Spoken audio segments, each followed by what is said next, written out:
Happy Friday, everybody, and welcome into Locked On College Football Kickoff Live, your place for all things college football, 11 a.m. to noon Eastern time every single Friday, wherever you get your Locked On podcast on YouTube. Thanks for making Locked On College Football Kickoff Live your lunchtime listen every Friday. That is Alex Dono of Locked On Canes. That's Kenton Gibbs, Locked On ACC and Locked On Wolfpack.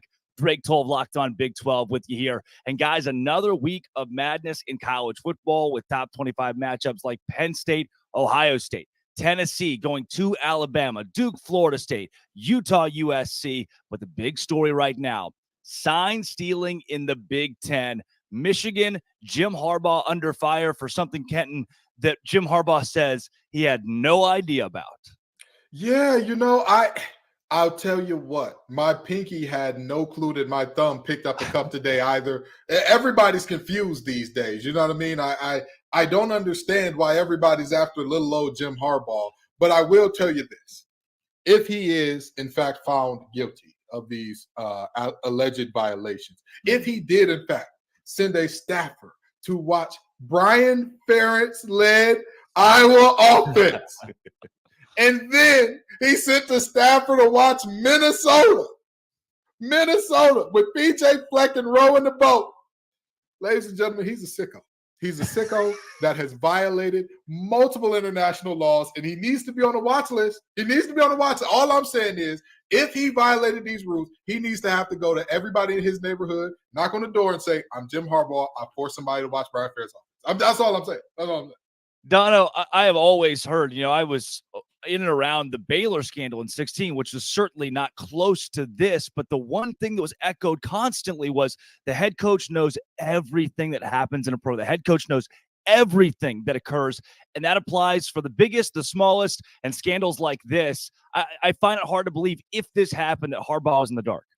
And that's what should be assumed by the Big Ten, by Michigan, by the NCAA. If these allegations, which are turning into an NCAA investigation, are proven, then you have to assume Jim Harbaugh knew what was going on. And if he didn't, that's on him for hiring the people who are responsible for this. Because right now, what Harbaugh is trying to do through his own statements and through his lawyer is create plausible deniability, right? Where, Tony Soprano didn't necessarily know, or at least thought, you don't know what the guys are up to that are 3 rungs below me, right? That's what Harbaugh is trying to go with here. And I think we're all learning a lot about college football today since these allegations have come out. I will admit, I've covered this sport for a long time. I didn't know that since 1994, you're not allowed to do in-person advanced scouting of opponents, that's an NCAA violation, that you're only allowed to watch film for the simple reason of you're not going to pick things up on film that you would pick up in person, which come to signs and sign stealing opportunities and all of that. And, the person who could end up being the fall guy here, or at least the one that I think Harbaugh is going to make the fall guy here or try to, is a staff member, Connor Stallions, who's an off-field analyst for the Wolverines since May of 2002. That's when the allegations start to come up here. He's been a coach in some capacity at Michigan going back to 2015, where he called himself a volunteer coach at that time. He seems to be the one that the NCAA considers the person of interest for organizing this. But I completely agree with both of you guys. I mean, if this is proven, again, this has got to come down on Harbaugh. And if I'm Michigan and I'm looking at my head coach, well, didn't, we just suspend him, or he suspended himself, or whatever that was, for 3 games for completely separate violations, recruiting violations during COVID? This is just another strike here. So I'm interested to see what comes out of this, and if this could actually put Jim Harbaugh on the hot seat at Michigan. It's always the weird rogue staffer that did it. It's never the head coach's fault. It's one guy. But Donnie, what year was that he got to Michigan? This assistant coach got to Michigan. 2015. The guy's been there for 8 years. Yeah. The guy's been there for 8 years, and one day woke up and said, I'm going to go underneath the head coach, behind his back, and I'm going to orchestrate this big whole deal where we're going to scout out opposing teams' signals. Kenton, none of this is making any sense. How about this? Okay? I heard that Michigan State is looking for a new head coach. I'm hearing that Michigan may be looking for a new head coach. I've been in North Carolina for about a decade now. I told myself that I was going to avoid coaching. But if need be, I know that y'all got out of paying Mel Tucker $90 million or so. I know that U of M is probably going to get out of paying Harbaugh a ton of money as well. All I'm saying is us three need to get out of this here recording booth and head on up to Michigan, okay? I promise you, we'll run a clean program. We won't steal signs. We won't steal signs. I wouldn't know the first thing about how to steal a sign, so we're good. We won't steal anything but money from the programs. That's it. That's it. We'll get away with some legalized bank robbery. But very seriously, I don't understand what is going on with these coaches, that you are in a position where the world is in your hands. If you look at Michigan's roster, objectively speaking, they are a virtual all-star team compared to the rest of the conference, with the exclusion of Penn State and Ohio State. What are you doing? No. You don't need to do this. No. You are better than everybody by a mile. And the part that really blows me about this the most is Jim Harbaugh is a guy who prides himself on doing it the right way, who talks about, some people were born on third base and think they hit a home run. Well, brother, if you illegally stole those bases, you're on third base too, and you didn't hit a triple. So I look at this situation, and it's very disappointing to me because, again, it's very similar to the Mel Tucker situation. And regardless of the legality of what has happened or whatever, this is still a black eye for your university. It's a black eye on your personal profile, and you're potentially forfeiting, and this is crazy to say, 8 figures. Yeah. 8 figures. Over what? For what? If you didn't think your team could win, go to Rich Rod route. Rich Rodriguez ran Michigan into the ground, got his checks, and left. He left. What are we doing here that you feel the need to cheat in this way that is now, after you've already just come back from a suspension, put yourself in more jeopardy? Yeah. Guys, before we look at the biggest games this week, though, I want to go back and give some credit where it's due to a team like Washington that went out against Oregon, who had some questionable coaching decisions and clock management there late. And Dono, the Huskies remain undefeated and look like a true playoff caliber team right now. That was top to bottom, probably the best college football game I've watched all season. It had a little bit of everything. There were plenty of times when I thought Oregon is going to win this football game. No, Washington is. And, unfortunately, the last gasp came down to a college kicker doing what college kickers sometimes do on the Oregon side. But at the same time, Michael Penix Jr., I thought was, when you look at individual players and that big Penix power, he was probably the biggest individual week. I was wondering if someone would catch that. That's awesome. I think it just took us a second. There's no way Dono said that. The Italian man in the hat. Innuendos. Usually it's Kent and I, but all right, Dono. Yeah. Onward. He had the biggest game a quarterback has had this year, and he had his potential Heisman moment, guys. And, and that's in the very same weekend that last year's Heisman winner probably, unfortunately, took himself out of the running with a tough loss in a 3-interception game in Caleb Williams. So we could see the changing of the guard here, and Michael Penix Jr. now becomes the clear, if he wasn't already, front runner for the Heisman Trophy. And the Washington Huskies, this is a team I am taking very, very seriously as a national championship contender. So that was an unbelievable dub for them. Kenton, do you buy that? Washington possibly winning a title this year? Absolutely. That man, Trent Penix, has a rocket for a left arm. I told y'all last week in picking these games, the lucky lefty was going to get it done. And the reality is, Coach Lanning is doing it for substance, not the clicks. He's doing it for substance. That's why he went for it on 4th down all those times. It was not Hollywood. It's not Hollywood. It's not Hollywood. They're playing it on the grass. Well, guess what? You just got your tail whooped on the grass, and it's your fault, Dan. Maybe, just maybe, next time, spend a little bit more time focusing on your team and your strengths and weaknesses. And I think the funniest thing about people not looking at his blunder, because I don't think his blunder was as bad as Mario Cristobal's. I don't think it was as bad, but it's near that. It wasn't. It's near that for this reason. 3 different times you go for it on 4. 2 of those you were well within field goal range. If you hit one of those field goals, just one of them, this is an entirely different game. If you hit both, you win. You win the football game. So, all in all, I just very much so like to thank Michael Penix for making me right here. I always appreciate being right. And, they say that left-handers are the devil's servants, but guess what? That man was giving them hell all afternoon on that day. This week, guys, biggest game of the week is really not close. We got a top 10 matchup, 11 a.m. on Fox between Penn State and Ohio State. Locked On Nittany Lions host Zach Seiko joins us now.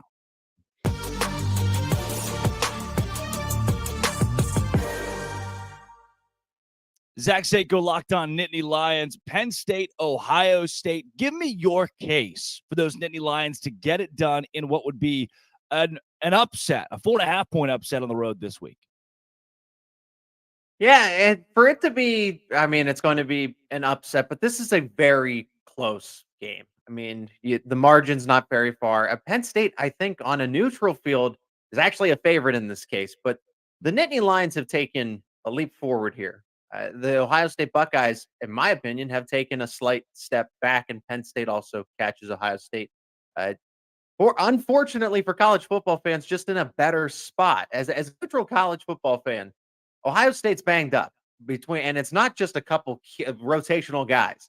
Ravion Henderson, Emeka Egbuka, Mayan Williams, to your top 2 running backs, to your second best wide receiver with Marvin Harrison Jr. But Penn State, let's not talk about the guys that are unavailable for Ohio State. How about the guys that are available for Penn State? I mean, this is a team that is littered with first-round talent, specifically on defense. Kalen King, Chop Robinson.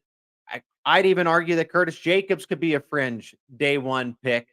But and then just factor in that Penn State now has Drew Aller, Nicholas Singleton, Katron Allen. On offense, the talent is there, and Penn State has finally closed that gap that was pretty wide, especially the past 3 seasons between these two teams. Wow, always great to hear a technician get love on this show. You knew I was going to do it as soon as you shouted out Kalen King. But now, let me ask you this. Last time you were here, I asked you who the unheralded players are that could show out and have a big game. But let's just be honest. There is a reason that they're the underdogs. Who are the players that you're looking at on Penn State that you're saying, this player has to have a big game? They may not be a household name, but this player, if they have a big game, if they do a good job of neutralizing such and so from Ohio State, we win this game hands down. Who are you looking at? Well, Kent, and I appreciate that question. I actually already had a little bit of preparation for this because I did that in my individual game preview on Locked On Nittany Lions. Dante Cephas. It is Dante Cephas who transferred in Kent State, all the lofty expectations that, hey, this was the next guy or this was the one that was going to at least help Penn State because the wide receiver room is one of the weaker links on the team if you can find any on this Penn State team. Dante Cephas is quick. He's fast. He's the one that gives you that deep threat ability. You look at the statistics, Penn State has only attempted 11 passes of 20 plus or more yards with Drew Aller at quarterback, who has one of the better arms in the country, in all of the country, and nobody has stretched the field. Nobody has tried to stretch the field. Dante Cephas has done this once. And I think about this. Penn State has been very tight to the vest with what they want to show anybody because they've had that fortune. You played that type of schedule. I get it. They're not battle tested, but that was also an opportunity for them to conceal some plays that they're going to need against Ohio State and Michigan. Penn State's thinking long term here.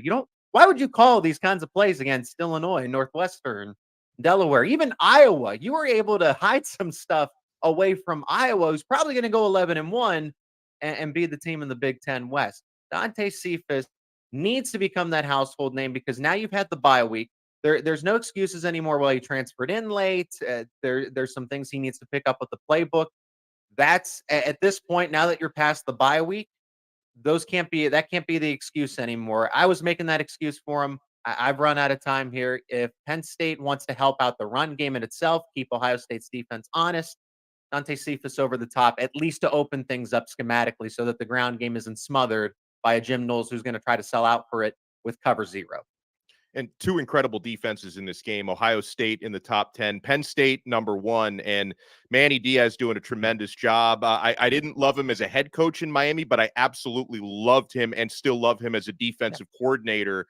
What are some of the key matchups there? Because obviously Ohio State littered with top wide receivers left and right, and their offense seems to be finding themselves. They're a lot better than they were at the start of the year. Yeah, that's definitely the case, and that's going to happen with a first-year starter in quarterback Kyle McCord, a first-year offensive coordinator in Brian Hartline. Those when you make that kind of change, I think that hasn't been talked enough about for the Buckeyes here, but now they're at the midseason point too. Same thing with Penn State. They've had to kind of figure it out with a new starting quarterback and some small changes here and there. As far as what you're asking about defensive matchups, it's that pass rush, that blitz-heavy defense from Manny Diaz, who calls havoc-type plays, blitz plays 56% of the time.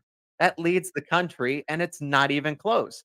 And the Ohio State offensive line, typically a top 5 unit, at least over the past 5 years, has taken a significant step back, and the tackles are more unreliable. The interior of the offensive line for the Buckeyes, pretty good. They returned 2 starters to guard. But the tackles, that's your questionable play. And where does all of Penn State's pressure come from? On the outside, Chop Robinson, Adisa Isaac, and then you send those cornerback blitzes from any which way. And Kyle McCord, a first-time starter. CJ Stroud didn't run a lot, but CJ Stroud was mobile. He could tuck it and run when he had to. And Justin Fields, we know he was a true dual threat quarterback. Kyle McCord is not that. So that's the matchup I'm really honing in on from Penn State's defensive perspective. And it helps when Henderson is not 100%. Don't know if he's going to play or not.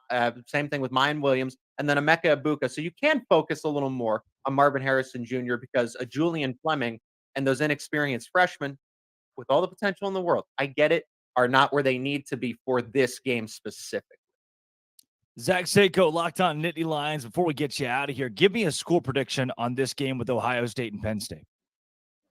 The total's taken a nosedive, and rightfully so. I mean, both these teams statistically are very good defensively. Penn State averaging 1 point. Everyone talks about the secondary. The run defense has allowed just 1.8 yards per carry. That's Madden on rookie mode and franchise type of numbers here. So the Nittany Lions, I get it. The competition hasn't been the greatest. Ohio State has been battle tested with Notre Dame. Penn State played Iowa and West Virginia and handled them pretty well. We're finding out, Drake, you know this. West Virginia is much better than advertised. I'm going to go 27-22.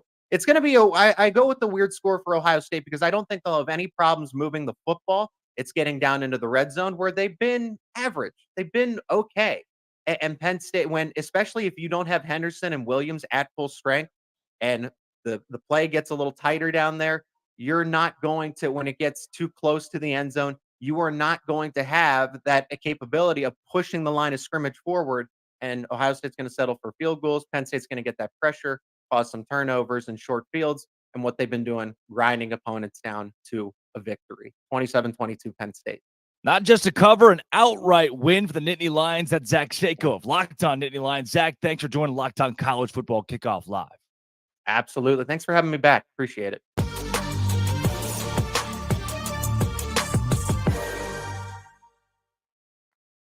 Guys, if you've benefited from therapy, I know I have, or you want to give it a try, you need to give BetterHelp a try. This show is brought to you by BetterHelp.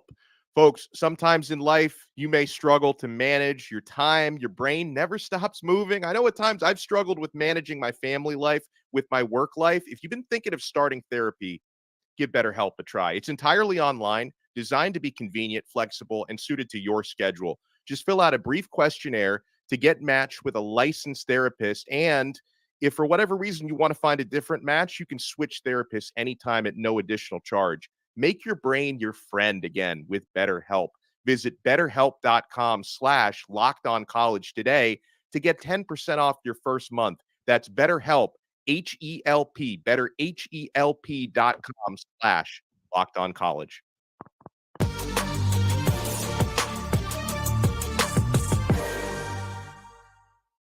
Guys, it is time for my favorite segment. That is Tell Me Why. And before we get into a little extra this week, and before we get into the actual Tell Me Whys and clips from across the channel here, I think I'm sold on the Penn State Nittany Lions. This was not an emotional Zach Seiko. This was not an overly charged, fired up for a big game Zach Seiko. This was numbers, facts, figures, who plays, who doesn't. Penn State has the edge in this game somehow.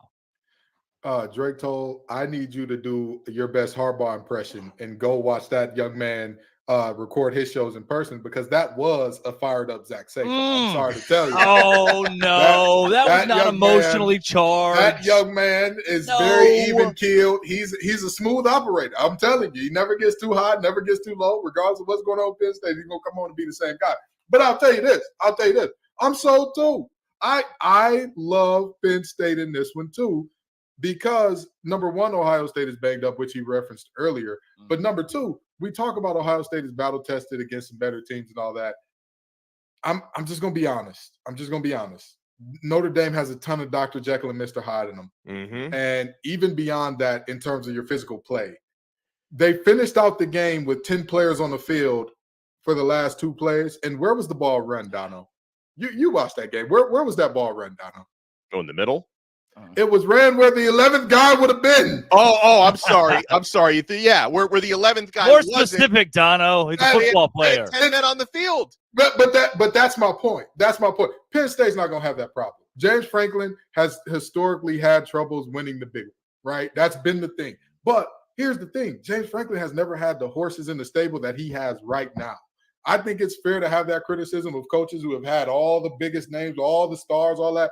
James Franklin is just now getting that, and I think that he shows it. I think he shows why, at the end of the day, there are questions about Ryan Day's ability to win a big game as well, and I think that this one elevates those questions up until he plays that school up north. Yeah, Dono, you buying that here. You like Penn State. You can sell me as far as covering the 4.5 point spread. I'm still, and I'm going to stick with that. So I am betting Penn State plus 4.5. At the same time, I think this is going to be a very close game. I like how Zach mentioned if it was, at a neutral site or if it was at Happy Valley, of course, Penn State would probably be favored. I do still see value when Ohio State is the home team in a tough place to play, packing over 100,000 fans in there. The injuries on the Ohio State concern me. From a Penn State side, listen, I know we can say it 100 different times. They have been a dink and dunk team this year, whether that's just by design or taking what the defenses give to them.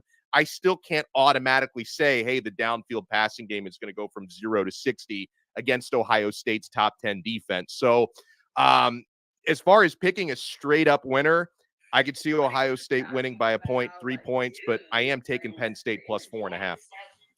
So we got a comment here from Mr. Jones. The Big Ten is weak. In the SEC, Ohio State would be Kentucky. Now that seems pretty hyperbolic to me, guys. You can see Kenton Gibbs to see you rolling your eyes here for Mr. Jones. Pass me a bottle. This guy's obviously been drinking, Kenton. He hasn't just been drinking. Get him blood tested. Get USADA involved. Can I get a Counting Crows reference? Anybody here? Listen, all I'm saying is let's see if he's off some beaver tranquilizers or something like that as well, because this is ridiculous. Where does the SEC get off? I get it. You've won a lot of championships. You have historically been the best. I'll give you every bit of props for that. I'll give you every bit of kudos. Clap it up for the SEC, everybody. Clap it up for the SEC. But yesterday's price is not today's price, in the words of Fat Joe.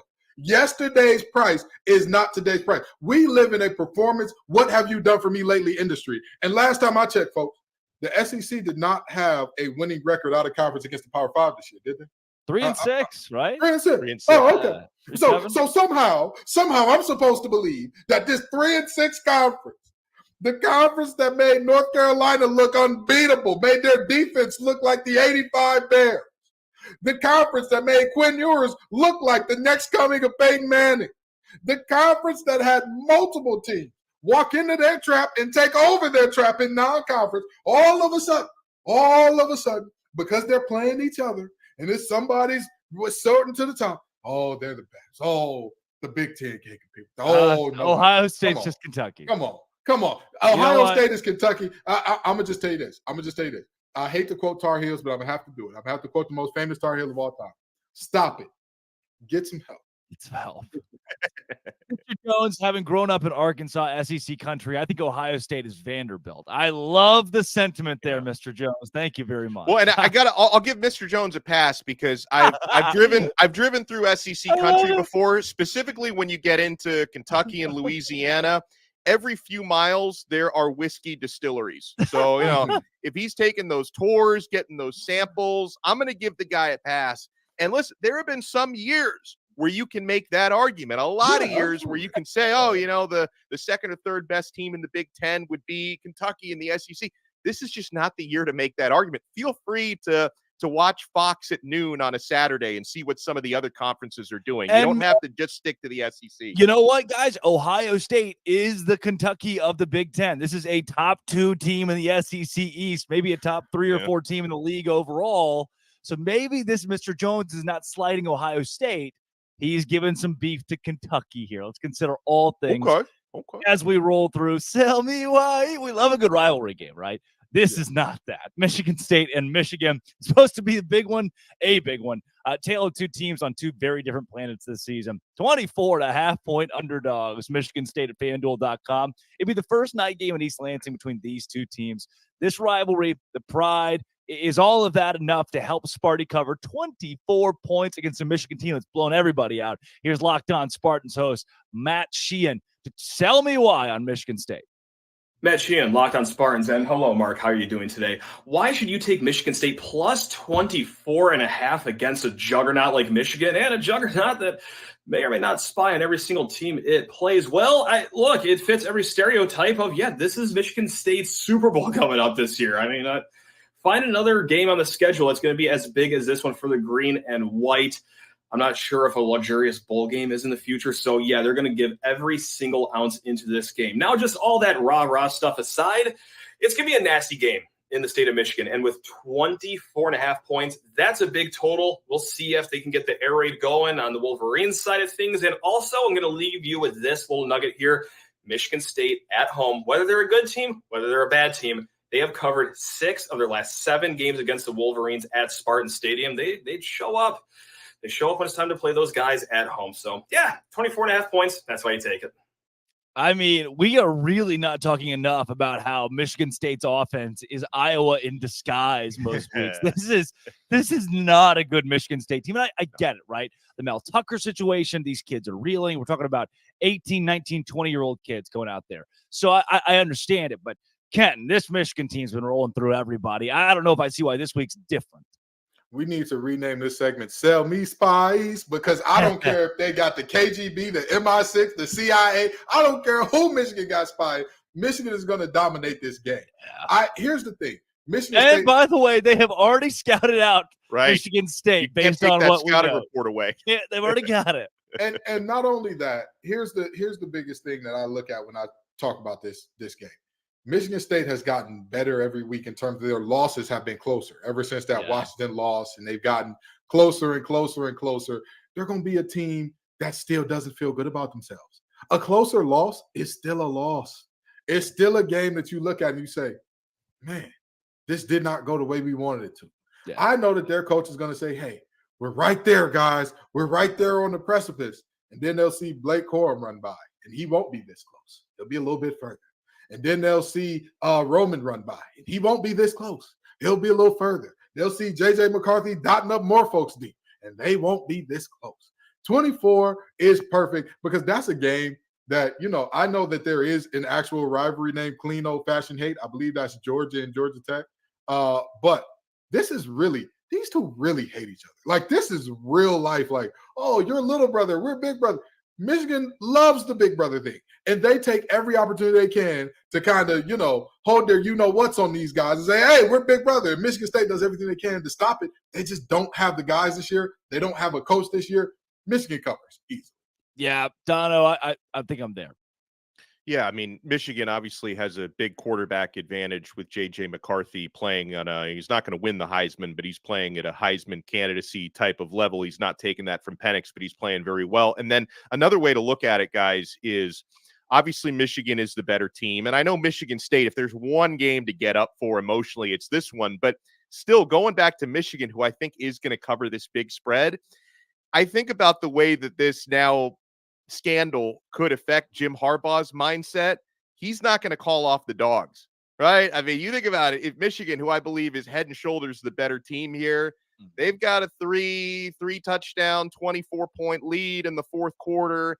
I think Harbaugh may take some of his frustrations out on Sparty this weekend. And so I'm normally I'd look at this and say, maybe they cover 24.5, looking at Michigan State. I don't think this is the week for that. I think Michigan wins by 5 touchdowns. Now, wait a second. We know that Michigan State has said that they don't care. They'll play this game. They've already given the check. Remember the Incredibles? When it's dashed so fast and Mr. Incredible keeps going, hey, whoa, slow it up. He wants them to get second in the track meet and not look too fishy.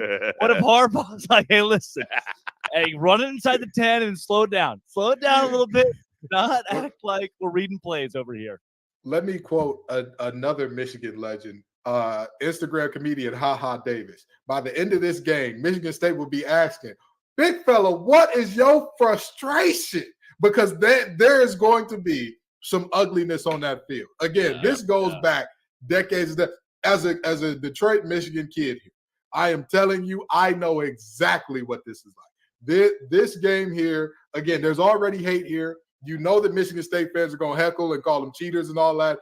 And if I know anything about Harbaugh, he is unapologetically himself. That is one thing that he lost out on the top recruit because he would not take his football cleats off in that young man's house. That is how committed to the bit Harbaugh is. There is no slowing down. If he had Dash would have won that race in 0.1 second.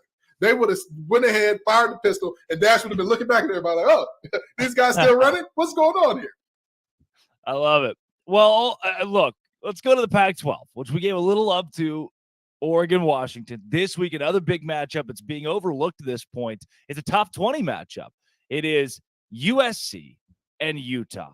Utah is ranked 14th, which is higher than USC. They're at 18 now after the loss. Are they fraudulent? Many are asking. The Utes find themselves at 7-point underdogs anyway. That on FanDuel. Locked On Utes host JT, Worcestershire. Try the Utah Utes can absolutely cover the 7-point spread on the road in the Coliseum as they take on the USC Trojans. Hello, everyone. JT Worcestershire of Locked On Utes here. And I know a lot of people are going to be high on USC because Utah doesn't have Cam Rising. But football games are not just won in the quarterback battle. They're also won at the line of scrimmage. And Utah has the number 1 defense in terms of rush yards allowed in the FBS. Also, this Utah team ranks top 10 in sacks, and no one in Power 5 football right now has more sacks than Jonah Ellis. So look for Utah to stop the run and get after Caleb Williams at a high level. And when you do that, you turn Caleb Williams over. Utah may not win this game. I think they have a good shot to do so, but I do believe they will cover the 7-point spread because the defense is going to have another dominant outing and the offense will do just enough. Yeah, it's JT Worcestershire sauce. I have confirmed. I've had it on my show like 4 times, and it's at the company. It's the one name. It's like there's so many consonants going on here. Kenton, Utah, USC this week. I'm not buying the Utes. I don't know if I'm buying the Utes without Cam Rising. And guess what? I'm also not buying the Trojans. There's a big paint drying competition over in Groesbeck, Texas this week. I'm gonna have to get myself out there. I don't know if I can make this game. You know. As poorly as we saw Caleb Williams play last week, let me go ahead and quote Aaliyah here. If at first you don't succeed, dust yourself off and try again. You're quoting a lot of people here today. Hey, there's a lot of quotable folks in the world, but I got to give this game to USC because, and I think that they cover as well, because while their defense is very suspect, so is Utah's offense. Like we've seen at multiple points this year that offense, I'm not saying that you ever seen the meme where they said almost every quarterback in the NFL is Kirk Cousins? All I'm saying is there are a lot of college offenses that are Iowa. And Utah at times this year has looked like Iowa West. And with that being said, I'm not sure even against the fraudulent defense that they can keep up with Caleb Williams and company. Dono. Oh, I'm buying low on USC. I think coming off of, last week's debacle against Notre Dame, a 48-20 loss, I think that's influencing the betting public. I think that's influencing the odds makers. I think this spread would be and should be bigger in USC's favor, if not for last week. Obviously, USC has big question marks on defense, but Utah without Rising, that's just not the team to exploit that well enough to win this game. And I'm expecting a big-time bounce-back performance for Lincoln Riley's offense and Caleb Williams and company. So I'm going USC to cover. They're a good team, not a great team, but they're good enough to win this game by more than a touchdown. Here is one that won't be close. Staying in the Pac-12. It's number 5 Washington, unranked Arizona State in Seattle. Arizona State's lone win of the season, week 1 against Southern Utah. The question here isn't can Arizona State win, but can Washington run up the score after last week's close win over Oregon? Can they cover 27.5? Here to sell us why they can do that is Locked On Huskies host Roman Tomasoff. The Washington Huskies can absolutely cover this 27.5-point spread against the Arizona State Sun Devils. I'm Roman Tomasoff from Locked On Huskies. And the first thing we have to think about is, of course, Heisman favorite Michael Penix Jr. That's right. The Husky quarterback has been just fantastic this season, leading the Huskies to not only a 6-0 record and the number 5 spot in the AP poll, but the Huskies have at the very least pushed or if not covered the spread in every single game this season. The only one they even, considered pushing was against Oregon this last week. And Michael Penix has just done a fantastic job just throwing the ball all over the air. And this Arizona State defense is not great. And the other thing that we need to think about is Washington's defense has a chance to really get right against one of the worst offenses in the Pac-12. So with that being said, I think the Huskies can force a couple of turnovers, maybe even get 3-4 sacks on this Arizona State offensive line. And with the way that they put up points, I think that it's very easy that the Huskies can cover the spread this weekend. Yeah, here's what I'm hearing, Dono. Washington good, Arizona State bad. That's enough for me. I'm passing on this one. I'm not going to pass on talking about it, but I'm going to pass on betting on it. Can Washington cover 27.5 points against a bad Arizona State team? Sure. Should they? Probably. But I'm passing on a number that big coming off a game as big as Washington just had, right? One of the biggest wins any team in college football is going to have regular season all year long.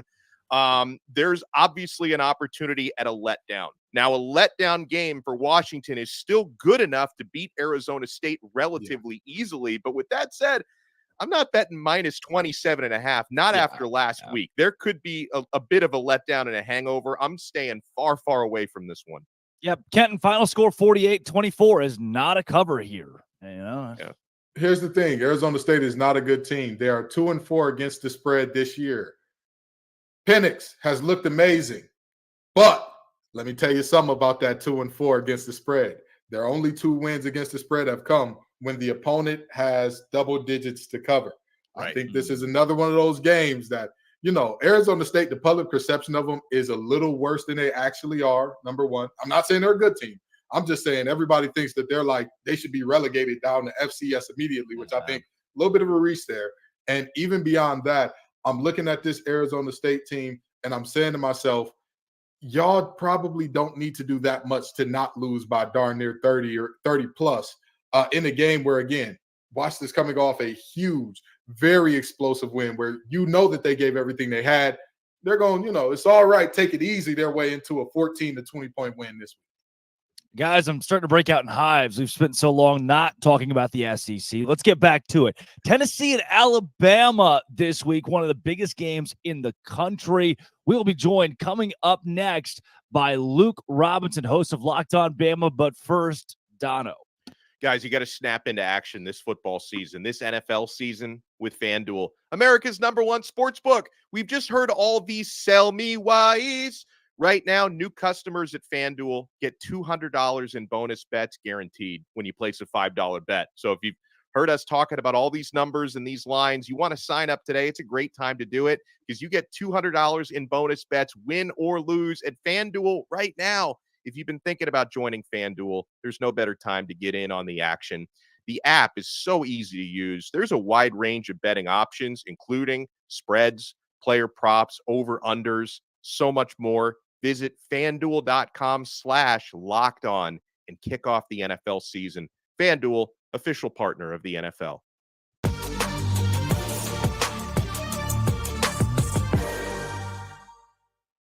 Now we bring in Luke Robinson of Locked On Bama. Luke, before we get into this Tennessee matchup this week, we've got Alabama as still a heavy playoff contender while so many in the country have written this team off after that Texas loss. I know Alex and Kenton both have some questions about this game, but I want to go more holistic. This Bama team, to you, are they playoff caliber right now? This year, yes. I think in years past, no. And I mean, the problem with Alabama is they're generally compared to other Alabama teams. I mean, is this team as good as the one that had Tua and Jalen Hurts and Damian Harris and Josh Jacobs and Najee Harris and blah, blah, blah? No, it's not. I mean, it's just not. But this year in college football, it's just not a great year. It's the teams are pretty good, but they're not great. I would not put them up there with, Bama 2020, LSU 2019. I just wouldn't do it. But so, yeah, I think they've got a shot. Now, the other thing is the schedule sets up pretty nicely. In fact, I would say it sets up just right for Alabama. You play Tennessee, who is ranked enough and who's good enough to at least give you some credit, not take away from what you accomplish. Then you welcome in LSU. I assume they'll take care of Army this weekend. LSU Bama could be a game day type scenario because that's going to be one of the biggest games. It's going to be 7 o'clock. CBS is going to be a big deal. A lot of eyeballs on it. Then you go to Kentucky. Again, I know Kentucky's lost 2 in a row. They haven't looked really great of late. But Kentucky is one of those teams that has garnered some respect. So it's not the Kentucky of 15, 20 years ago. Then, of course, you have the Iron Bowl. And, look, we all know when you play Auburn in Jordan-Hare Stadium, that place is an Indian burial ground made out of crashed UFOs. Strange things happen. People are going to give you credit for it. And so that's good. And then, of course, you probably play a Georgia team that's either going to only have 1 loss or maybe be undefeated. And if you can take care of that, there's no way you keep Alabama out of the playoffs. Yeah, I 1,000% agree there. In terms of this game in particular, right?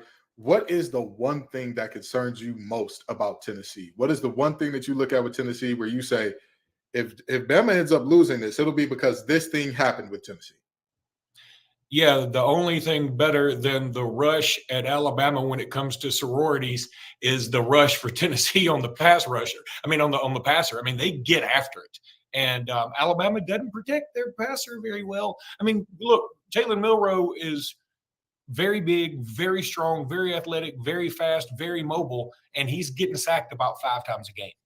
That's a problem. And I don't think Alabama's played a pass rush quite as good as this Tennessee one. Now, A&M's up there. A&M's very, very good. And the difference was we played A&M on the road and we play Tennessee at home, so maybe that helps Alabama and keeps them from 1 extra sack. But I think the goal is going to be don't give up any more than 5 sacks. I mean, I think at this point, as an Alabama fan, we're all relegated to, hey, we're going to be sacked 5 times, whether it's all on the offensive line, whether it's Jalen Milroe not throwing the ball away when he should or not taking off and trying to get some extra yards, whatever the case may be, 5 sacks is going to be what it is. Don't give up like 8 or 9 sacks. That's going to be the biggest thing. And I'm telling you, it's a threat to happen. So last week against Arkansas, obviously a lot closer than it should have been, but I think it can be a good thing when a great team kind of escapes with a narrow win. I'm sure Nick Saban has taken a lot of teachable moments out of that Arkansas game. What has the message been from Nick this week, and how do you expect them to respond?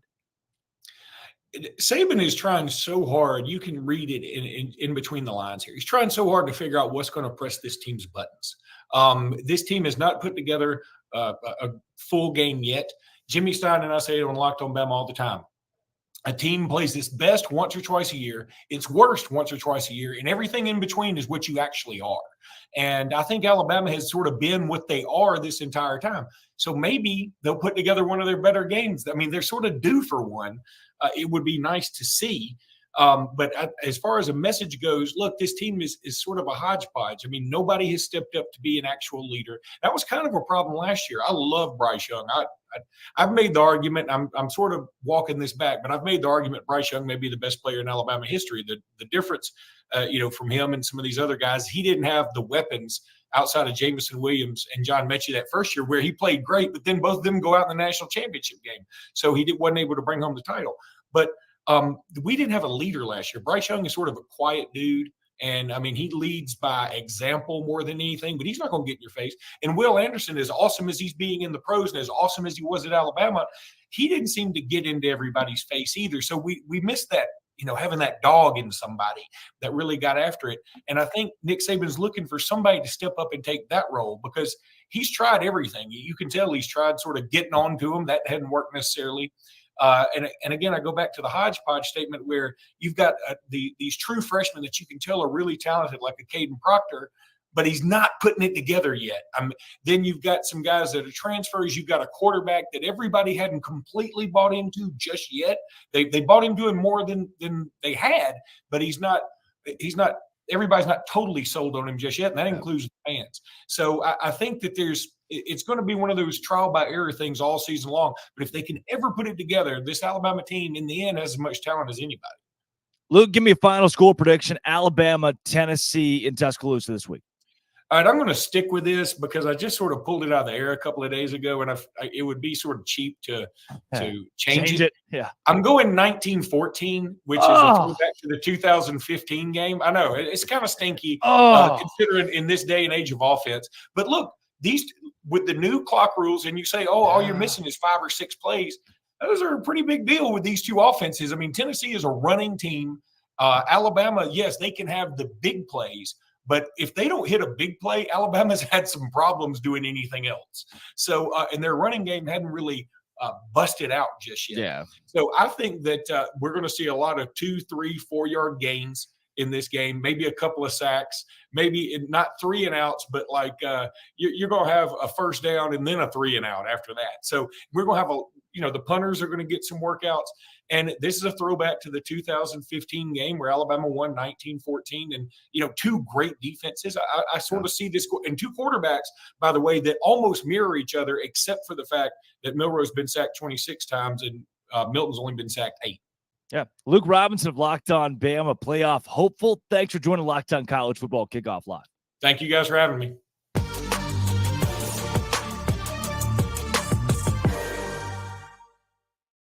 My legs feel great, and they look really good in my Bird Dog shorts. Guys, I've been loving Bird Dogs since they came aboard here at Locked On. They've opened my mind.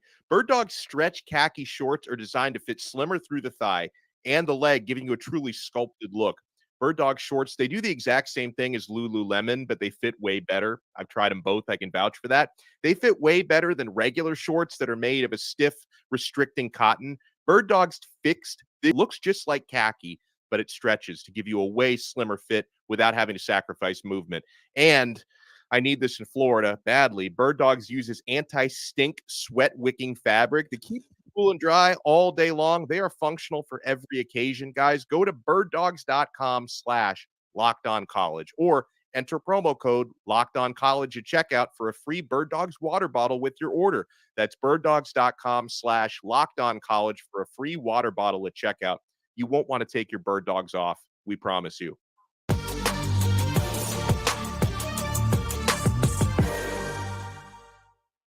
All right, guys, it's time for game time decisions, some booms, some busts. Let's wrap up today's show with everything you need to know this week in college football. We'll go boom or bust first. And Dono, I'm gonna pitch it to you here. You're usually pretty rosy with your booms, your busts. Where are you leaning this week? Do you give me a boom? You give me a bust? What do you got? As much as I'd like to give you booms only, I can't ignore USC. That was a train wreck last week, and I think at least 2 of us, if not 3 of us on the panel, did predict Notre Dame to win the game because of USC's questionable defense. But what I did not expect was 3 interceptions by Caleb Williams, the constant pressure and duress that Notre Dame put him under. So it wasn't just USC's defense. It was their offense and their Heisman winner as well that let them down last week. And even though I do think the Trojans will respond this week, they've got to get a bust last week, because that's the type of game that obviously is going to haunt you when you're trying to get into the college football playoff. And unfortunately for Caleb Williams, that performance probably takes him completely out of Heisman contention. So that is my bust. For my boom, Mizzou got a big win last week, but I want to go. Sorry, Kenton, if I took yours, my boom. You can go into more detail. I'll let you have the rest of that, because for my boom, I go individual. I don't know if we're allowed to do this, but Michael Penix Jr., I thought nobody raised their stock high, and the stock was already soaring, but it's booming now to the moon. Nobody raised their stock higher last week, getting that win with that throw that he made, in addition to a bunch of other tremendous throws that he made. That was a Heisman moment for the Heisman Trophy frontrunner. That's going to be on every highlight reel when he receives that award in a couple of months in New York. So Michael Penix Jr. is my boom. Ken. Yeah, so he got me with the Mizzou boom, and that's all right. That's all right. It's okay. I'm gonna tell you this: if we're talking individual players, Luther Burden III. Okay, he's a receiver out of Missouri. He had 100 yards per game, or over 100 yards actually, well over 100 yards. The lowest that he had in any of the 5 games leading up to this was 114 yards. Last week, 2 receptions for 15 yards. He's coming back with a vengeance. He's going to do something crazy this week. I'm already expecting it. I'm already calling it. I'm already seeing it. And my bust for the week, I hate to have to do this, but too many people say I'm biased, and they say I'm a homer, and they say, do it. So I'm going to bring them on down to the carpet. Dave Doran and the NC State Wolfpack Come on down. You let a team beat you completing 4 passes? Ugh. 4 passes with a backup quarterback. Wait a minute. There's more. You let a team beat you and you had more drops than they had completions. You let a team, the lowest average score in the ACC, the lowest scoring offense in the ACC is Virginia. Averages 22.3 points or something along those lines. You put up 3. Yeah. You couldn't score a point per quarter. Yeah. Come on down. Bust of the week. A team that many people saw as the dark horse of the season. That had to be a low moment. I expect the Pack to bounce back. I really do. I expect them to be better going forward. But they need to be called to the carpet for what was an abysmal performance last Saturday in Wallace Wade. Non-competitive is the way I would say. Non-competitive. Give me my boom this week is a team that we didn't talk about much past their loss to Washington State, but it's Oregon State. And the reason I put the Beavs as my boom is we're going to look up in a few weeks at 9-1 Oregon State and think, wait a second, here's a team that is fighting to stay relevant in college football and be in a Power 5 conference who might win their Power 5 conference championship in its last year of existence. They're at Arizona this week after a double-digit win against UCLA. That's probably a win, though Arizona also a booming team right now who's been pretty even keel this year. At Colorado, that's a win for the Beavs. Stanford, give it to them. 9-1 going into Washington and then Oregon. Certainly they should lose those games, but now the story flips. It's not, Oregon State's just piddling around playing Washington or Oregon. Now this team looks pretty legit. Oregon State, a boom. And guys, we can't let them escape. We can't let Louisville escape without giving them a bust. Yeah. Talk about non-competitive. This game in the second half, the Cardinals were held scoreless. They were 7-point favorites last week. What did I say? Rat line. And it wasn't just a cover for Pitt. They won by 17 points. Kenton, I will pitch this one to you really quick before we get into our game time decisions because you're locked on ACC. This was bad. Oh, it was god-awful. It was god-awful. And if you listen to Locked on ACC, which I hope you all do, I've said multiple times on the show, if Jack Plummer can put out 5 elite performances, just 5 elite performances on the season, this team will be A-okay. Yeah. He clearly was not elite in this game. His wide receivers did not help him. A lot of drops there. It was a tough game overall for Louisville. And this wasn't really a game that you look at and you say, man, Louisville is just, they just are showing up and they just got all the bad breaks. No. Pitt was creating the bad breaks, henceforth breaking their spirit, henceforth breaking their undefeatedness, henceforth breaking what honestly and truly could have been something super special for Louisville in terms of potentially running the table and getting to an ACC championship. All of that was broken. And of course, who was it broken by? A Pitt team with MJ Devonshire on it. Every time you see or hear the name MJ Devonshire, it's a pick six. Remember last year against West Virginia? Pitt six. This year, another Pitt six. MJ Devonshire is Johnny on the spot whenever you need him, but Louisville threw it right to the boy. You know, it's been a tough week for Louisville fans, and you know we're not going to end it nicely here. Ken Gibbs said they might be last year. Could they be a TCU type in the ACC? Could they be that team that? Nope, they lost to Pittsburgh. No, they lost to Pitt. not at all. College football's biggest games this week. Let's go through and pick them. We start in the Southeastern Conference. Tennessee, Alabama. Dono, who do you like to win this game in Tuscaloosa? Oh, I like Alabama, and it goes back to the conversation we had with Luke. You guys know I like to buy low. That was just uninspiring football that Bama played, nearly blowing an 18-point lead against a bad Arkansas team.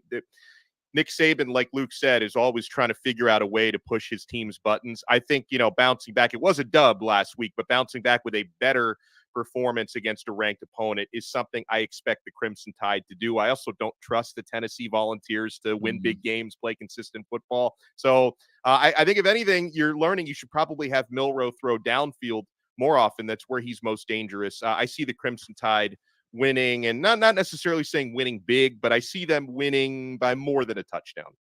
Kenton. They need to change that young man's name from Bazooka Joe to Sniper Joe or something, because at the moment he could not hit the side of a super Walmart from the parking lot. And if you've ever seen the super Walmart in person, those things are massive. With that being said, give me Bama. The reality is very simple. I do think that this is going to be a low-scoring defensive field possession game. And with that being said, if that is the type of game that's played, it's hard for me to go against Bama. It's hard for me to go against Saban. Saban is the ultimate game plan. Like, everybody talks about different coaches and what they do, what they don't do, and all that. Tell me one time that you've seen Bama lose, and at any moment you say, Saban managed the clock incorrectly. He took a bad decision in going forward here. He's done thing X, Y, and Z. I don't trust Heupel as much as I trust Saban. I think Bama gets it done in a close, low-scoring game. Saban's still great against his assistants, though not perfect any longer. He gets it done against Safe Pick. Safe Pick, Alabama beats Tennessee by at least a score this week. Let's take you to the ACC, where you two guys camp out. Duke, Florida State.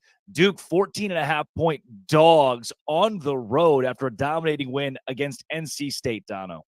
This is a tough one because I wish I had a crystal ball to know for sure that Riley Leonard is back for Duke. Yeah. And even if he is he close to 100%? Because obviously, listen, Mr. Beelan, their backup, did enough, completing 4 out of 10 passes. 2 of those were touchdowns last week to give Duke a W. He's not going to be able to lead Duke to a victory against Florida State. You've got to have Riley Leonard. You've got to have a healthy Riley Leonard back. So if he plays and he's 95%, I'm going to say Duke can cover, because Florida State, in certain games this year, like against Clemson and against Boston College, they're undefeated, but they've had a couple of dicey performances. You could see something like that happening against Duke if Leonard plays. If he doesn't play, I think Florida State covers 14.5. And if we find out he's not playing, that number is going to get bigger than 14.5. So watch out for that. But either way, I see Florida State winning. It's just a matter of how close is it going to be, because nobody is stopping Keon Coleman. That dude is just on another level right now, their wide receiver. Kenton, you with it? Duke's defense is elite. Yeah. They have an offensive line that is physical. They just pound on you and beat on you. It's just body shot, body shot, body shot. And then you drop the hands. And what does a good boxer do? They hit you with the hook. Unfortunately. Oh, you meant body shot as in like boxing. Okay. Yes. Okay. All right. Sorry, Ken. I just graduated college. We would go to Cancun, and I digress. The Duke kids do not party like that, especially not for football. But that's neither here nor there. The reality is very simple. Too much Keon Coleman, too much Jared Verse, too much Kalen DeLoach. This is a Florida State team, stars at every level. Not good players, stars. Guys that will go on not just to play on Sundays, guys that we're going to be talking about in terms of, oh, yeah, we got to get him in fantasy draft coming up. And, we talk about Riley Leonard's injury or not.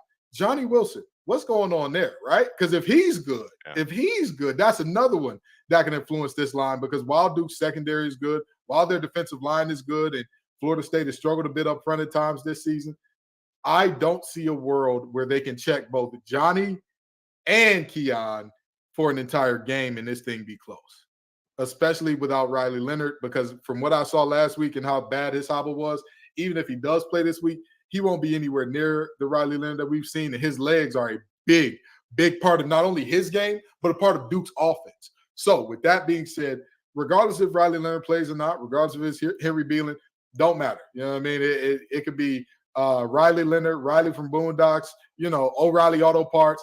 Give me Florida State. And they're going to cover. Before we close this thing out, we already covered and sell me why USC and Utah. So we'll give you Penn State, Ohio State, 11 a.m. on Fox. Gus Johnson, Joel Klatt on the call. Kenton, who do you got in this matchup? These defenses are going to prove to be human. Both of these offenses are going to have very great days. Go the over. I'm going to go 31-28 Penn State. Penn State with the upset outright, Dono. I'm going the other way, Ohio State by 3 at home. So I think Penn State will cover, but just not quite enough. We stay low scoring. I'm going to take Penn State to win this game 20-17, 37 points combined. Penn State gets it done on the road. We got it done today. That's Kenton Gibbs, Locked On ACC and Locked On Wolfpack. That's Alex Dono of Locked On Canes. Drake Toll from Locked On Big 12. Thank you for making Locked On College Football Kickoff Live your lunchtime listen, 11 a.m. to noon Eastern time every single Friday, and wherever you get your podcasts as well. This has been and always will be Locked On College Football Kickoff Live.